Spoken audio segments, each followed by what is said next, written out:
突如其来的凯米台风，风量雨量都非常夸张。这是24号的下午，这个台风比我想的早一天来，真的是很突然，所以我连菜都没有买。本来想说要出门补一下，走到1楼看看外面这个风雨，我就决定先乖乖回家了。回到重点，看看家里如何。我之前住的地方是旧公寓的4楼，那个时候我就有见识过壁癌以及渗水到地面出现积水情况的情形，所以进到主卧看到墙壁上的水痕，一方面又觉得怎么会这样，一方面又觉得不是不能理解，心里还是蛮淡定的。水沿着墙壁流到了地板，可能发现的早，所以只有积一点点水，我已经有先擦掉了，后续拿条毛巾放着吸水。这面墙的外面其实应该是跟隔壁栋共用的，所以这个防水该怎么办我也很难说。因为不想让水一直在墙里流来流去，所以我自作聪明想了个办法，拿了厚纸巾让它在中途先吸水，底下悬空的话水就会直接滴到毛巾上，不会再沿着墙壁里面流。配合除湿机开整天，早上起来的时候毛巾也都吸满了水，墙上看起来差不多，我想应该是有用的吧。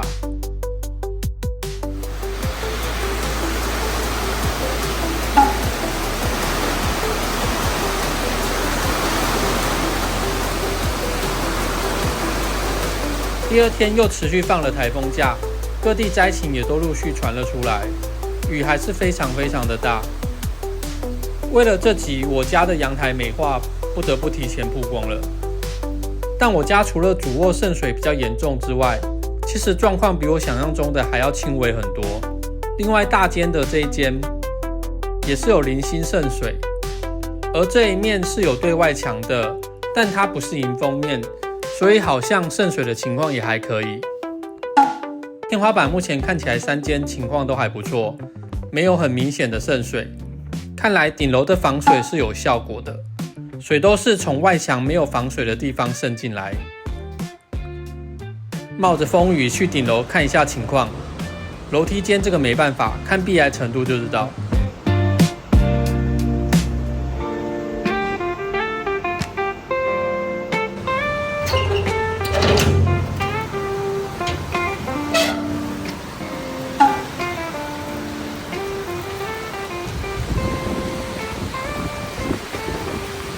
我估计水看起来就是从这里渗进来的。我没穿雨衣，所以就先大概这样子了。在风雨小了一点之后，外出去看了一下西线路桥。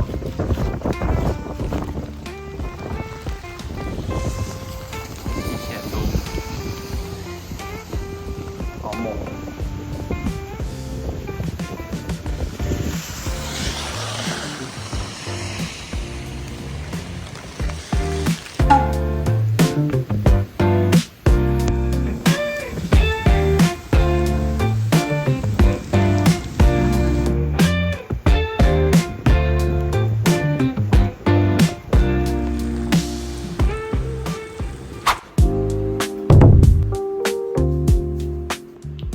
接下来是26号第3天的台风假，还是有一些水的痕迹，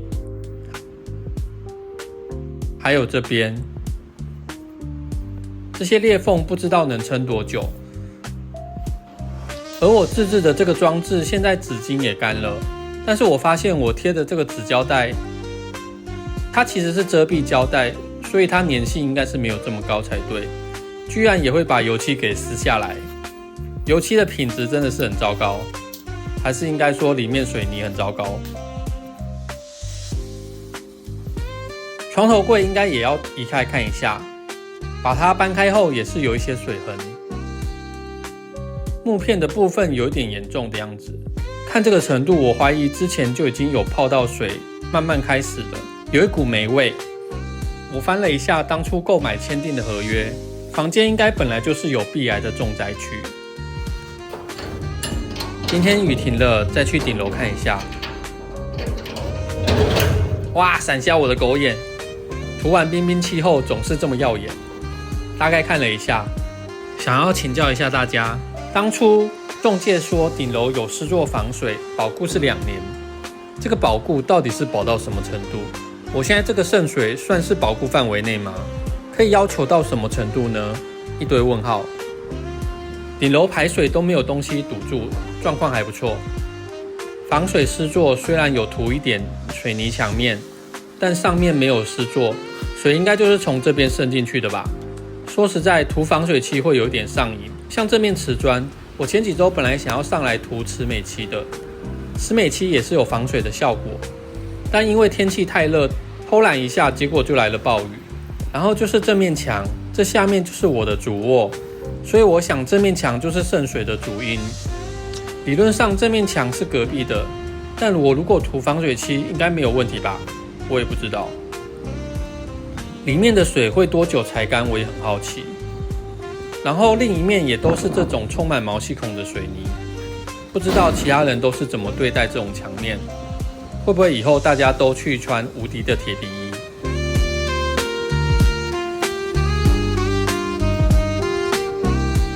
水塔这个水泥是吸好吸满了，也难怪里面的壁癌这么严重。